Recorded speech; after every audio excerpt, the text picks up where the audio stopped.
안녕하세요. 어서오세요. 어서오세요.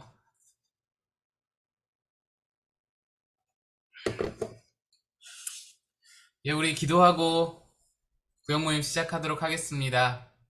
제가 기도하겠습니다. 은혜의 하나님, 감사합니다. 오늘도 이 귀한 목요일 밤 하나님 앞에 모였습니다. 우리를 사랑하시고 우리에게 말씀하시기를 기뻐하시는 하나님, 오늘도 말씀으로 우리를 가르쳐 주시고 찬양하고 기도하는 순간에 우리의 마음을 움직여 주시고 하나님 앞에 마음이 돌이켜지고 하나님께 우리의 모든 마음에 있는 것들이 깨달아지고 알게 되어지고 하나님 우리에게 원하신 것들이 우리에게 음성으로 들려지며 그리하여서 우리의 삶에 변화가 일어나고 우리의 삶이 더욱 하나님께 가까이 나아가며 하나님 아버지 앞에 한 걸음 더 나아갈 수 있는 귀한 시간이 될 수 있도록 주여 은혜로 함께하여 주시옵소서. 주의 은혜가 간절합니다. 주의 성령의 도우심이 간절합니다. 주여 우리 가운데 역사하여 주시옵소서.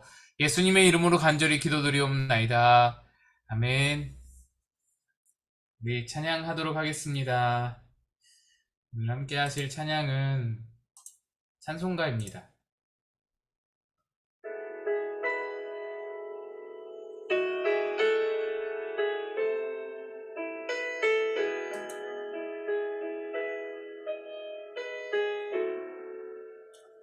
예수 나를 위하여.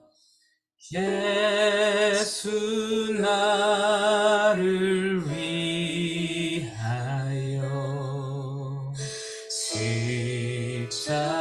십자가를 질 때 세상 죄를 지시고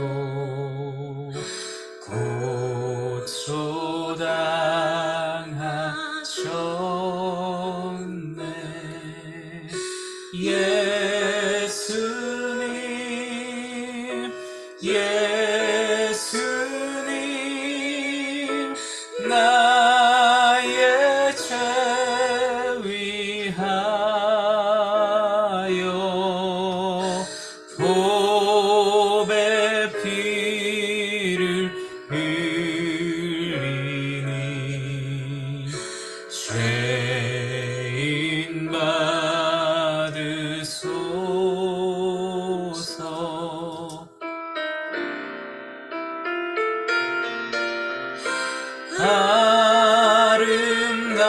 아름답다 예수여 나의 좋은 친구. 예수 공로 아니면 영원 형벌 받네. 예수님, 예수님, 나의 죄 위하여 보배 피를 흘리니 죄인 받으소서. 예수님, 예수님, 나의 죄 위하여 보배 피를 흘리니 죄인 받으소서.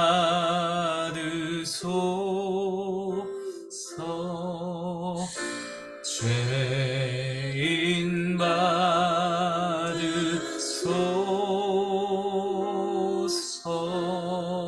받으소서. 아멘.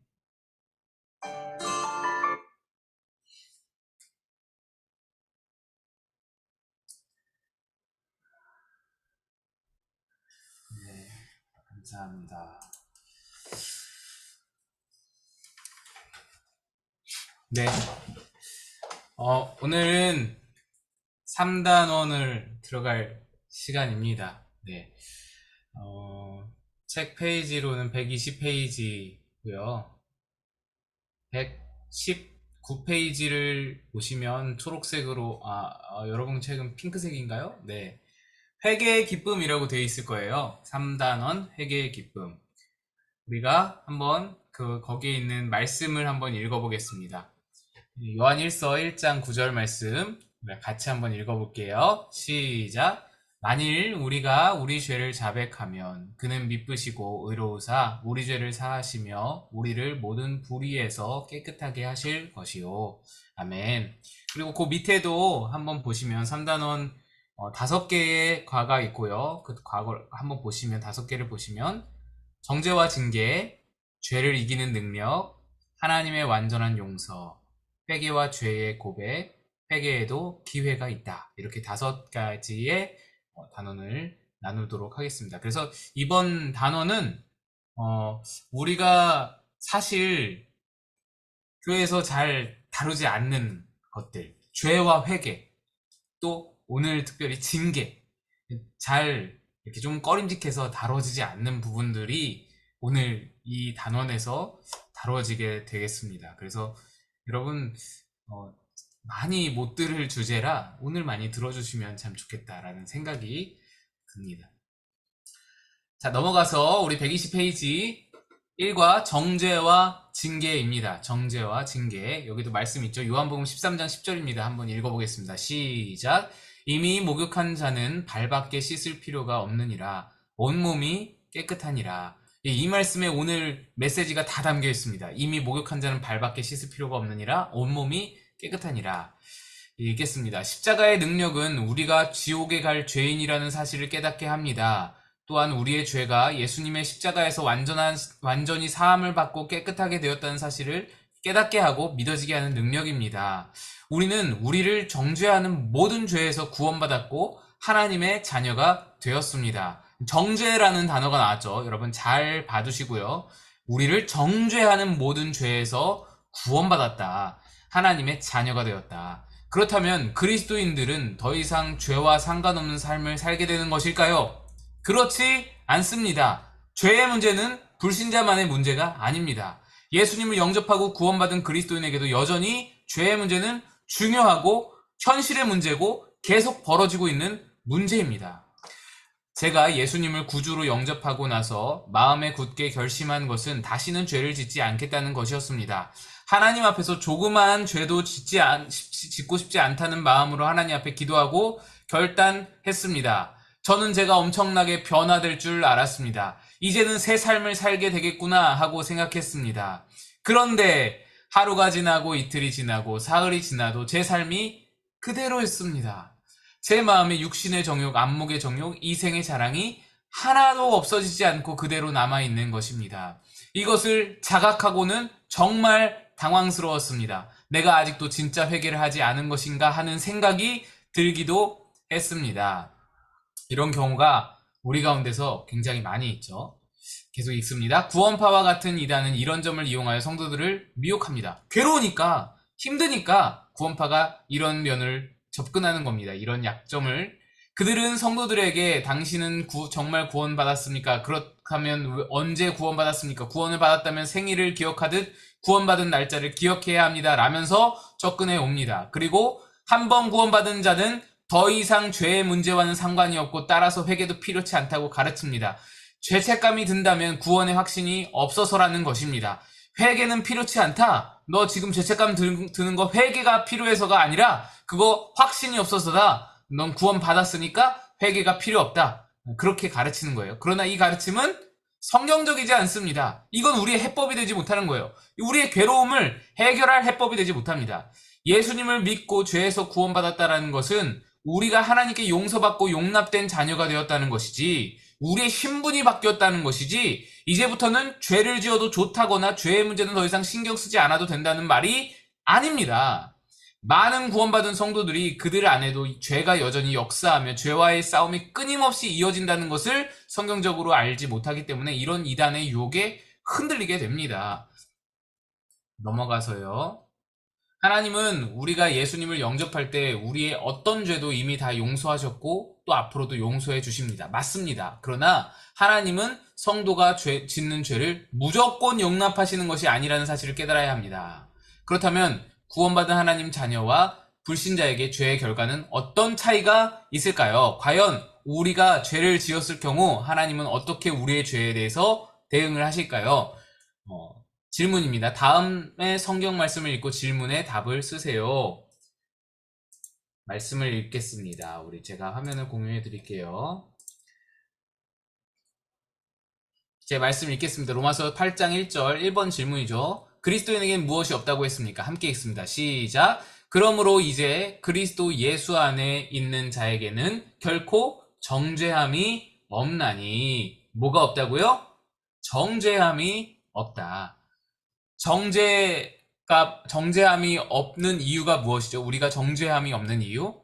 우리가 정죄받을 자격이 사라졌기 때문에 정죄함이 없나요? 그게 아니고요. 우리가 어떤 자격이 생겨서 정죄함이 없어진 것이 아니라 예수님이 대신 정죄를 받았기 때문에 없어진 겁니다. 예수님이 대신 우리가 받을 정죄를 다 받았기 때문에 정죄가 없어진 거예요.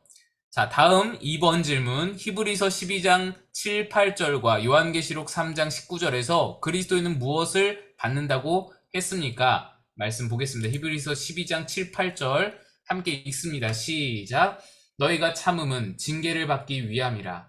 하나님이 아들과 같이 너희를 대우하시나니 어찌 아버지가 징계하지 않는 아들이 있으리요. 징계는 다 받는 것이거늘 너희에게 없으면 사생자요 친아들이 아니니라. 징계는 다 받는 것이오늘 너희에게 없으면 사생자요 친아들이 아니니라. 네, 굉장히 묵직한 말씀이죠. 다음 요한계시록 3장 19절 말씀. 물은 내가 사랑하는 자를 책망하여 징계하노니 그러므로 네가 열심을 내라 회개하라. 예, 이번 질문에 뭐라고 했습니까? 그리스도인은 무엇을 받는다고 했습니까? 두 말씀에서 징계죠. 징계를 받는다라고 되어 있습니다. 3번 정죄와 징계는 어떤 차이가 있다고 생각하십니까? 정죄는 불신자에게 따르는 것이고 예수님이 대신 정죄함을 받았다고 믿지 못하는 불신자들에겐 여전히 정죄가 있는 것이고 그리스도인은 예수님이 대신 정죄를 받으신 그리스도인들에게는 죄에 따라 징계가 따라오게 되어 있다라는 것입니다. 이게 차이라는 거예요. 정죄와 징계의 차이를 구분해서 아셔야 됩니다. 다음에 4번 질문. 이제 화면 공유를 끄고 하겠습니다.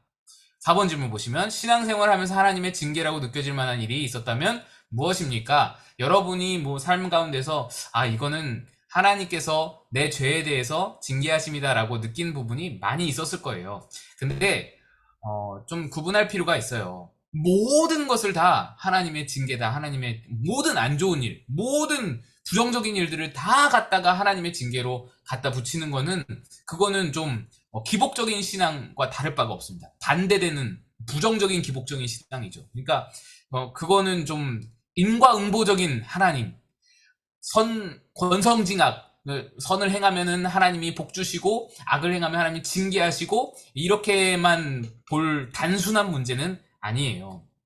성경에서도 보면 우리가 징계를 보면은 징계도 좀 종류가 좀 다양합니다.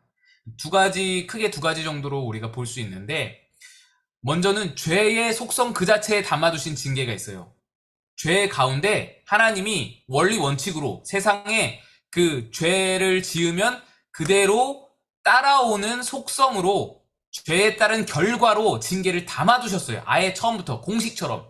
그래서 그런 징계가 있고요. 다음에 하나님이 직접 징계하시는 경우가 있습니다. 이 두 가지가 있어요. 근데 우리가 대부분 경험하는 징계는 죄에 따른 결과에 대한 징계예요. 그러니까 예를 들면 술 마시고 담배를 하면 담배를 과하게 하면 굉장히 과하게 하면 병에 걸리는 거. 그거는 술 자체가 죄가 아니고 담배 자체가 죄라는 게 아니고요.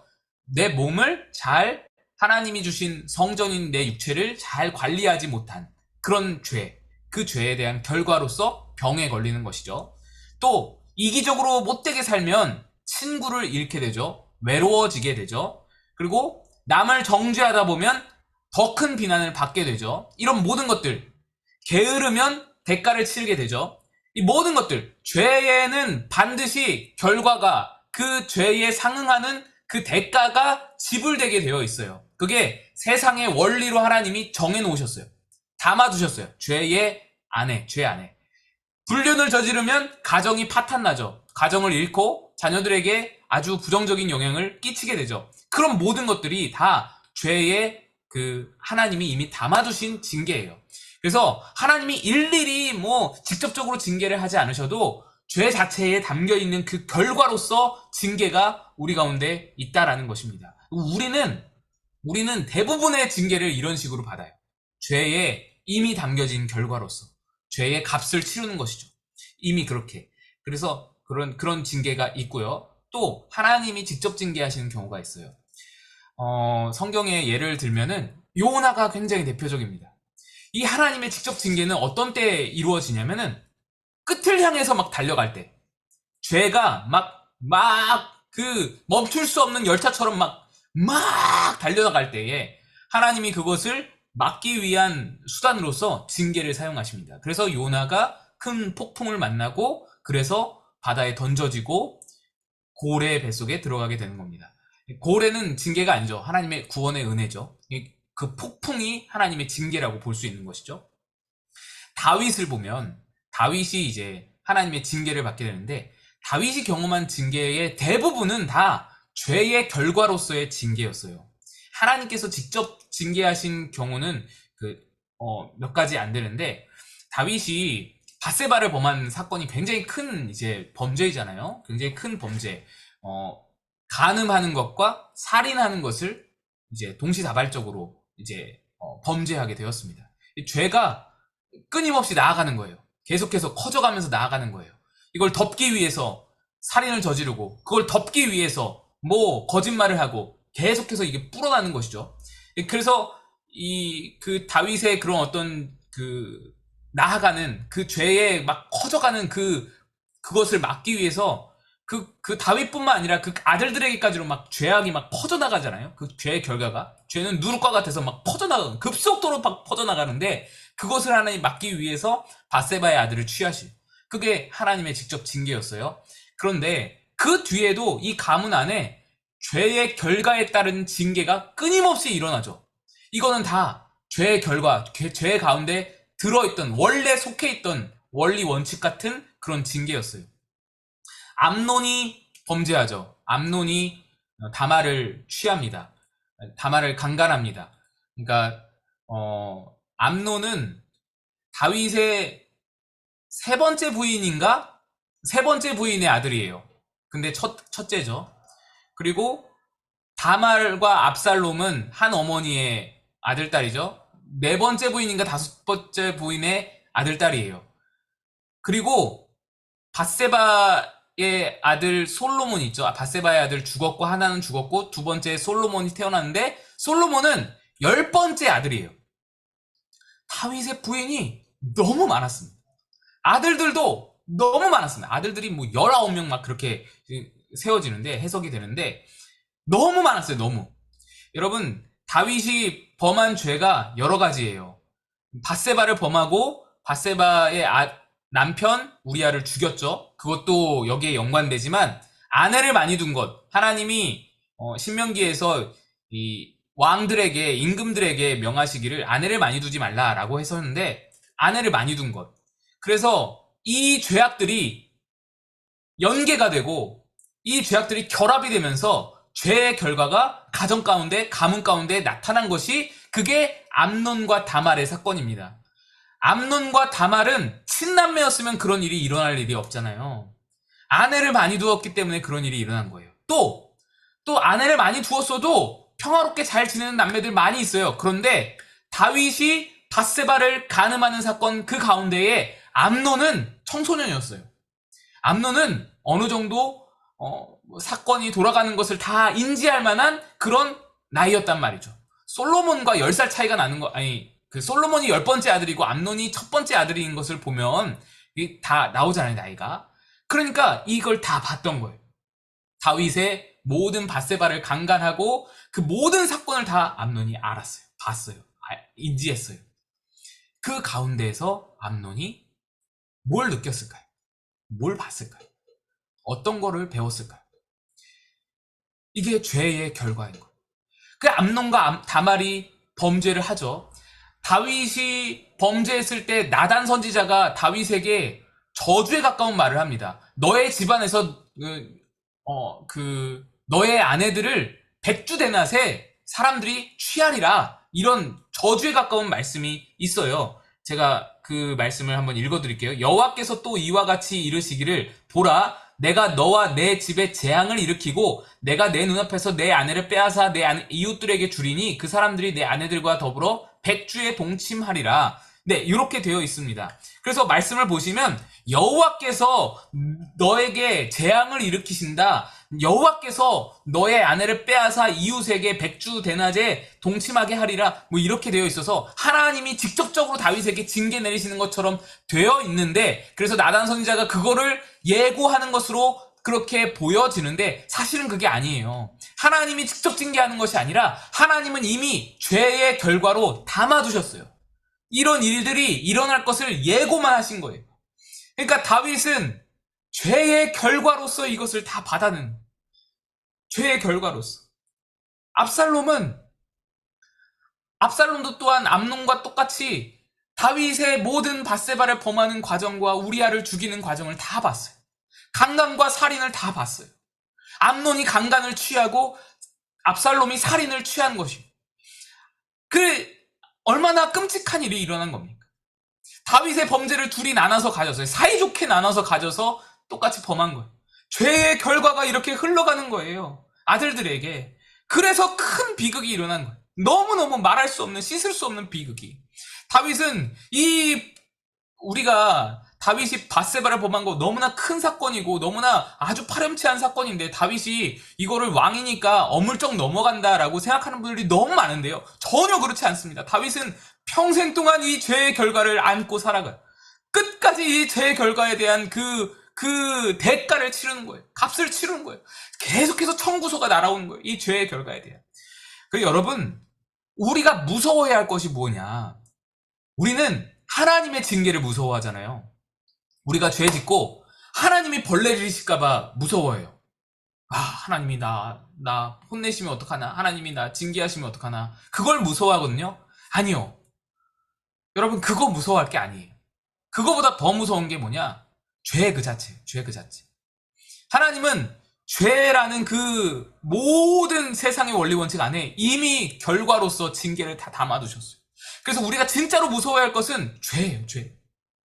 여러분, 하나님의 징계를 무서워하는 것과 죄를 무서워하는 것의 차이가 뭐냐면은, 하나님의 징계는요, 때때로 임할 때도 있고 임하지 않을 때도 있어요. 우리가 뒤에서 다루겠지만 하나님의 징계가 임하지 않을 때도 있거든요. 그러면 어때요, 사람 심리가? 넘어가나 보다. 괜찮나 보다. 그래서 더 수렁으로 빠지는 거예요. 더 무거운 죄악들을 서슴없이 저지르게 되는 거예요. 그런데 우리가 죄 자체를 무서워하면 어때요?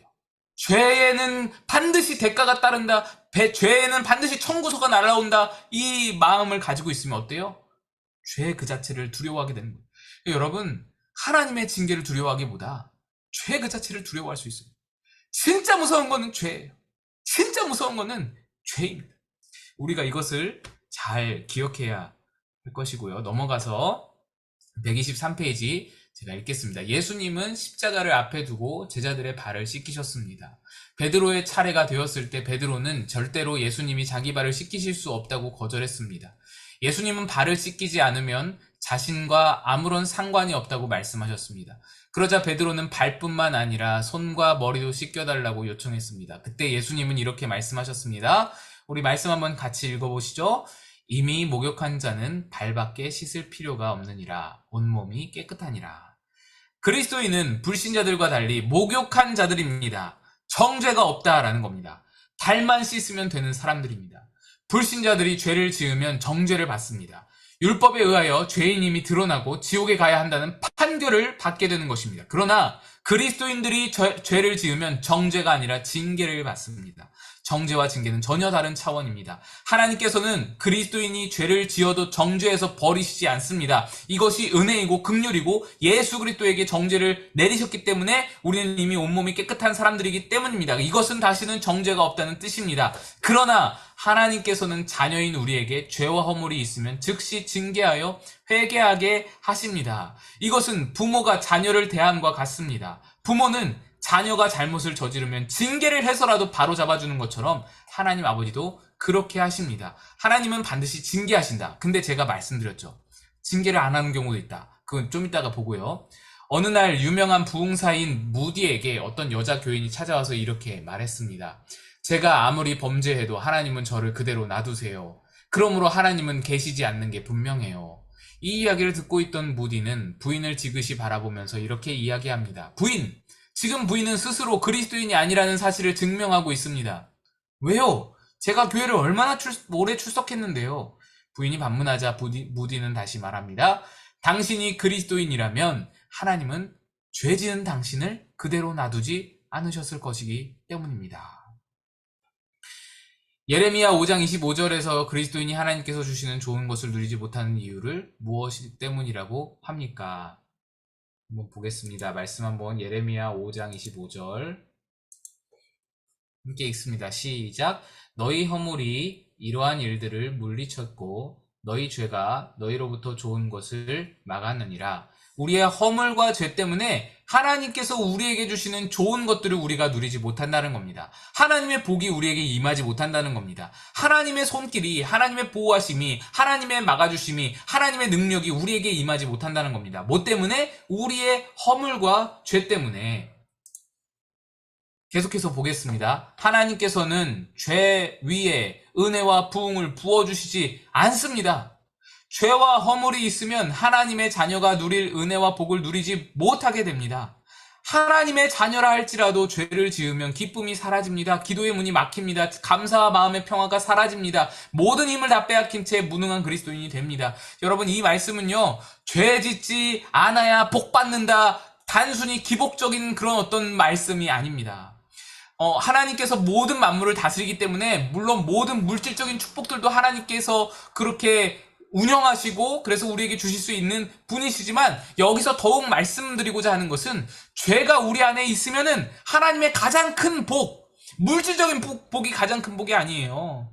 뭐 어떤 큰 세상의 화려한 복이 진짜 복이 아니에요. 하나님이 진짜 주시고자 하는 복은 마음의 평안, 기쁨, 하나님과 동행하는 축복, 하나님이 동행하시는 행복, 그것들이 막힌다라는 겁니다. 그것들이 빼앗겨진다는 거예요. 내 안에 죄가 있으면 그것들이 막히는 거예요. 그래서 나 홀로 살아가는 듯한, 하나님이 내 안에 계시지만 그 하나님을 느낄 수 없는 완악한 마음, 닫혀진 마음, 그렇게 살아갈 수밖에 없는 거예요. 그래서 세상 이치대로 살아갈 수밖에 없는 거예요. 하나님이 보이지 않아요. 하나님이 들리지 않아요. 이게 얼마나 여러분 무서운 그런 저주인지 우리가 깨달을 수 있어야 됩니다. 죄가 그렇게 무서운 거예요. 모든 힘을 다 빼앗긴 채 무능한 그리스도인이 됩니다. 능력 없는 그리스도인이 되는 거예요. 무기력한 그리스도인이 되는 거예요. 아무 능력이 없어요. 아무것도 할 수가 없어요. 그저 근근히 예배만 참석할 뿐인 거죠. 징계는 우리를 회개로 이끌고 죄를 벗어나게 하는 막대기입니다. 죄의 자리에 저주가 있고 죄를 벗어나야 복이 있기 때문에 하나님은 징계를 사용하여서 우리를 이끌어 가십니다. 복으로 더 좋은 곳으로. 여러분, 징계는 나쁜 게 아니에요. 하나님의 징계는 그래서 무서운 게 아니라니까요. 하나님의 징계 자체는 오히려 우리에게 복이에요. 그게 없으면 오히려 우리에게 저주인 거예요. 그게 있어서 복이에요. 깊숙이 감춰둔 죄악마다 다 꺼내서 하나님이 회개하게 하는 것이, 그것이 징계예요. 그 징계가 오히려 복이에요. 왜? 죄를 해결하기 때문에. 죄를 회개하고 넘어갈 수 있게 도와주시기 때문에, 이 죄를 꺼내서 죄를 깨닫게 하시기 때문에 징계는 복이에요. 우리에게 은혜인 거예요. 넘어가서 보겠습니다. 많은 사람이 징계를 두려워합니다. 그러나 사실 징계는 복입니다. 그 징계 때문에 회개하고 하나님과의 관계를 회복할 수 있는 기회를 얻게 되기 때문입니다. 반대로 죄를 지어도 잘 되는 것은 복이 아니라 하나님께 버림받았다는 증거입니다. 아까 말씀에서 읽었죠. 히브리서 말씀에서, 히브리서 12장 7절 8절 말씀에서 징계가 없으면, 그것이 우리에게 없으면 친아들이 아니라 사생자라는 것. 로마서 1장 28절 말씀도 무서운 말씀입니다. 함께 읽습니다. 시작. 또한 그들이 마음에 하나님 두기를 싫어하매 하나님께서 그들을 그 상실한 마음대로 내버려 두사 합당하지 못한 일을 하게 하셨으니, 죄하게 내버려 두신다는 거예요. 그래서 징계가 없는 게 좋네 이러고 넘어갈 일이 아니고, 야 대박이다 건수다, 야 하나님이 내 죄악 짓는 거, 내 죄 저지르는 거 눈 감아 주셨나 보다 이러고 넘어갈 게 아니라 심각하게 생각해 볼 문제라는 겁니다. 징계가 오히려 복이다. 하나님이 나를 징계하시면 오히려 감사할 일이다. 그 덕분에 나를 포기하지 않으시고 계속해서 나를 가르치시는 하나님 덕분에 내가 평안을 누릴 수 있고 행복을 누릴 수 있다. 징계는 고통스럽지만 징계가 있다는 것은 하나님의 자녀라는 증거입니다. 그러므로 회개는 구원받지 못한 사람에게만 필요한 것이 아닙니다. 구원받은 그리스도인에게 더욱 필요한 것이 바로 회개입니다. 하나님의 징계하시는 근본 목적이 회개입니다. 회개를 통해서 관계가 회복되기 때문에, 회개를 통해서 하나님이 내 안에 완전히 주인되어 거하시는 진짜 복이 우리에게 임하기 때문에, 그렇기 때문에 하나님은 징계를 사용하신다. 여러분, 결론은 징계는 복이고 죄를 무서워해야 한다. 진짜 무서워해야 할 것은 우리가 죄다.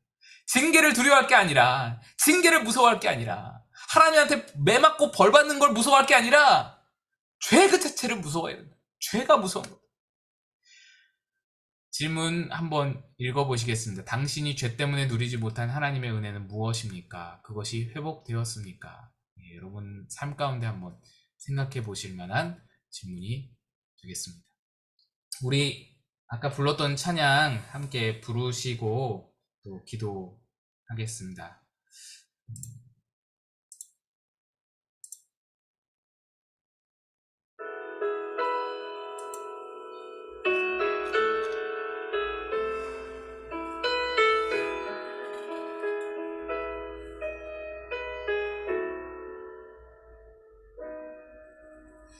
예수 나를 위하여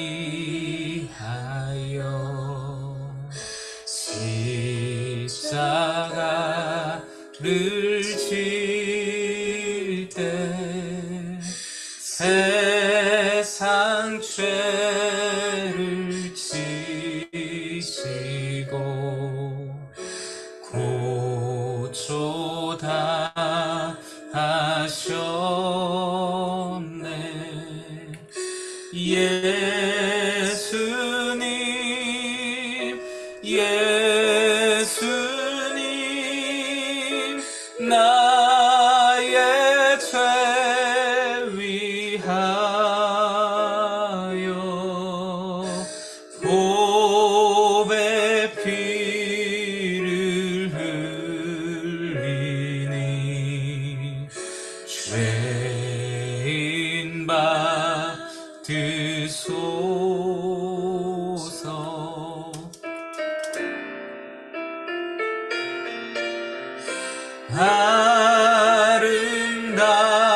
아름답다 예수여, 나의 좋은 친구. 예수 공로 아니면 영원 영벌 받네. 예수님, 예수님, 나의 죄 위하여 보배 피를 흘리니 죄인 받으소서.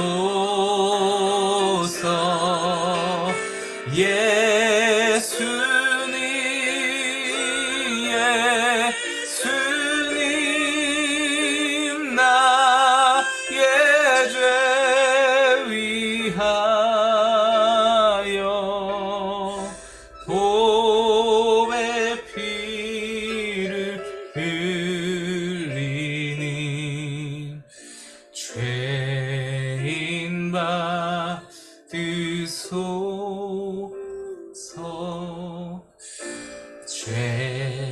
죄인 받으소서.